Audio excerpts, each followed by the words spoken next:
Selam dostlar, kaldanız qalay. Bugün qaydağımın үйінде құрам. Соған көмектесуге барыштым. Сағат 12. Түнде бар шай жемін шөктім.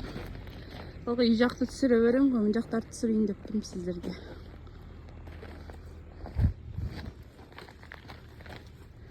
Біздің ауыл осындай кішкентай ауыл ғой. Ар жақта бір қатар бар, осы қатар бар, сосын мына қатар бар. Бұнда 4 үй ма? 4 үй тұрамыз. Айдай, қолы жабылдым. Табыз мектеп. Ауылмен таныстырып өтейін. Біздің ауыл Қарағанды облысы Қарқаралы ауданы Қызылшілік ауылында орналасқанбыз. Сұрап атасыздар қай жақ деп. Қазақстан. Менің көрермендерім көп Өзбекстан екен. Қай жақты сұрап атады. Қай мемлекет деп.